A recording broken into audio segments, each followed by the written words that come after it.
Bora falar ainda sobre as últimas do Cruzeiro, as últimas do mercado, bastidores, finanças e muito mais. Fala aí pessoal, sou Jorge Nicola, bem-vindos a mais um vídeo do canal. Sempre bom ter vocês por aqui, sem perder tempo, só pedir para deixar like, se inscrever no canal e ativar as notificações. Bora contar sobre o maior déficit da história do futebol brasileiro. Fui buscar essa informação depois de ficar abismado com os resultados operacionais de São Paulo e Corinthians em 2024. São Paulo registrou prejuízo de 287 milhões de reais contra 181 milhões do Corinthians. Foi aí que eu pensei, qual que será que é o maior prejuízo já registrado por um clube de futebol no Brasil ao longo de uma temporada? E esse status pertence ao Cruzeiro, que no ano de 2019 havia registrado 394 milhões de reais de prejuízo. Só para vocês entenderem, esse prejuízo era superior à arrecadação de qualquer ano da história do Cruzeiro. Aquele 2019 era ano de Itair Machado, de dirigentes que o torcedor do Cruzeiro nem gosta de lembrar, mas e também foi o ano de rebaixamento para a Série B do Campeonato Brasileiro. Importante lembrar que essa lista com os times com os maiores déficits da história do país tem o Cruzeiro em primeiro, 2019 com 394 milhões, resultado operacional do São Paulo de 2024 é o segundo pior, 287 milhões. O Botafogo é dono da terceira pior marca, em 2022 havia registrado um prejuízo de 248 milhões de reais.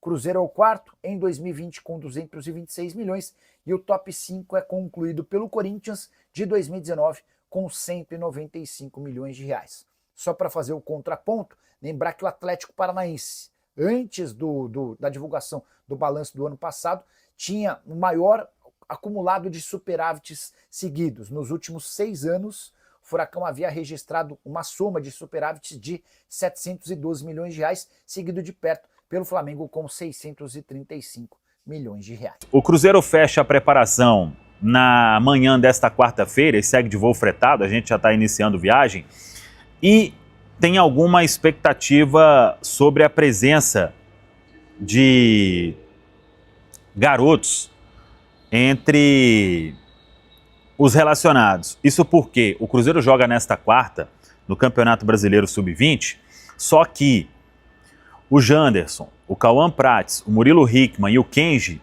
eles não viajaram com o Sub-20 e treinaram normalmente hoje com o elenco profissional. Como o Cruzeiro vai emendar viagem, será que vai levar mais atletas para este compromisso? Então vamos aguardar, mas quem sabe o técnico Leonardo Jardim relacionando aí alguns garotos para este duelo com o Palestino. A boa notícia hoje foi o Japa totalmente liberado, ele já vem treinando com bola há alguns dias e agora 100% à disposição, podendo voltar a ser relacionado. Será que já para quinta-feira, diante do Palestino? É uma coisa que teremos que aguardar e chegaria em um momento propício, né? Porque o time do Cruzeiro precisa de gás novo, né? Ali no meio campo, e é a posição onde joga o Japa, e a informação até é que o Leonardo Jardim quer contar muito com o jogador e agora ele já treinando normalmente com o grupo, cada vez mais próximo de ser relacionado. Hoje o Bolassi também voltou a treinar com o grupo. Vamos ver aí se ele volta aos planos, à lista dos relacionados com o técnico Leonardo Jardim. William e Fagner hoje fizeram um trabalho interno. Como a viagem é emendada, eles devem seguir, penso eu, com a delegação para o Chile, ou então teriam que se juntar à delegação lá em Uberlândia, isso é possível também. Aproveitamento para quinta-feira, estou achando aí meio complicado. E também não tem por que forçar algum atleta neste momento por causa da sequência, né? Que é pesada. Você ter uma lesão agora, o cara vai perder aí 4 semanas, que seria uma perda muito significativa, muitos jogos pela frente. Então o Cruzeiro vem trabalhando, os dois estão bem, mas esse fato de ter treinado hoje internamente é um indício aí de que para quinta-feira eles não devem ser aproveitados. Copa Sul-Americana, Grupo E. O grupo do Cruzeiro tem jogo, hein? Nesta noite. Em Riobamba, no Equador, o líder Mushuc Runa, defendendo aí o 100% de aproveitamento, joga contra a Unión Santa Fé, da Argentina. Mushuc Runa 6 pontos, Unión 3 pontos. Se o Mushuc Runa vencer o jogo, praticamente aí encaminha a classificação, e aí a vitória do Cruzeiro contra o Palestino se torna ainda mais fundamental. Primeiro, para diminuir um pouco essa campanha vexatória que o Cruzeiro vem fazendo, com 2 derrotas em 2 jogos até aqui na Copa Sul-Americana. O jogo do Cruzeiro nesta quinta-feira em Coquimbo, diante da equipe do Palestino. O Palestino que perdeu na estreia para o Muxuque Runa, depois venceu o União de Santa Fé. O jogo foi aqui em Santiago, com o União de Santa Fé. E aí o Palestino resolveu mandar a partida para Coquimbo, que fica bem longe aqui de Santiago, e por isso estou aqui no aeroporto ainda para cumprir a última parte da viagem, que é um voo de Santiago até o aeroporto de La Serena, que fica próximo esse aeroporto, a cidade de Coquimbo, depois um trajeto ali de 30 minutos de carro para chegar. Alguns torcedores do Cruzeiro devem marcar presença, claro que se fosse aqui em Santiago, teríamos aí um número legal de cruzeirenses, tem voo direto de Confins para Santiago, mas para chegar em Coquimbo, aí a dificuldade aumenta. O Cruzeiro fecha a preparação na manhã desta quarta-feira, na Toca da Raposa 2, e aí vamos ver o que fará o técnico Leonardo Jardim, com William e Fagner como dúvidas. Para o jogo desta quinta, acho pouco provável que ao menos um deles tenha aí condição de jogo.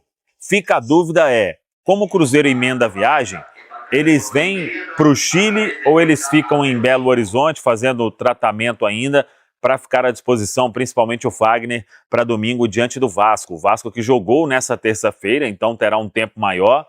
O Vasco empatou com o Lanús em São Januário, muitas vaias para o técnico Fábio Carilli. Mas aí, cada um com os seus problemas. Então fica essa dúvida quanto ao aproveitamento de laterais. Vem com a delegação ou ficam em Belo Horizonte e depois vão para Uberlândia. Talvez seja um caminho mais fácil para se fazer e continuar aproveitando toda a estrutura da Toca da Raposa 2. Outras dúvidas: Japa e Bolassi, treinando normalmente com o grupo, serão relacionados pelo técnico Leonardo Jardim?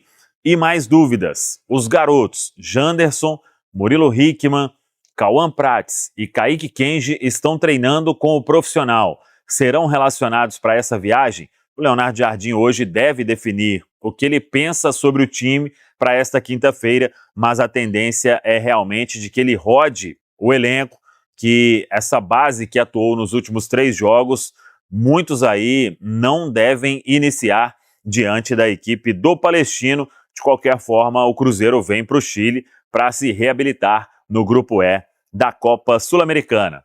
Tá falado, pessoal? Deixa eu começar aqui com 2 notícias que têm a ver com o público.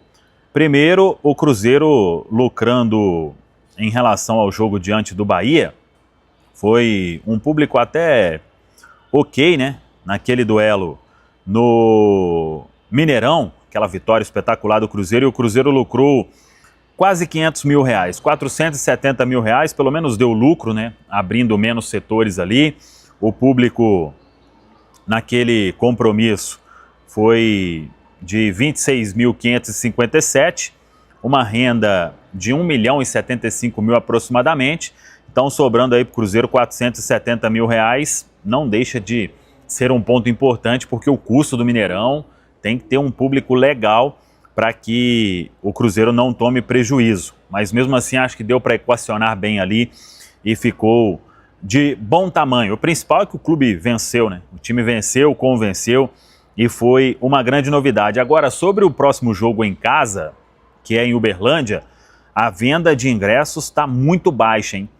A matéria do nosso Luiz Henrique Campos, no centraldatoca.com.br, pouco mais de 6 mil ingressos vendidos até o momento. O preço muito caro, é o que a gente fala aqui, né?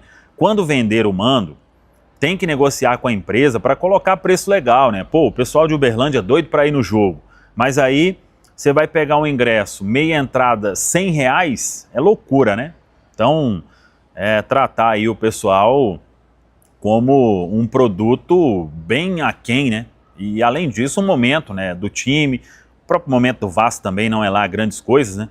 E aí a expectativa é de um público bem baixo no domingo lá no Parque do Sabiá em Uberlândia. Claro que tem mais dias ainda para vender, tem o jogo de quinta-feira, dependendo de uma vitória contra o Palestino no Chile, aí a história pode ser diferente, mas vamos acompanhar como será essa venda de ingressos para este compromisso.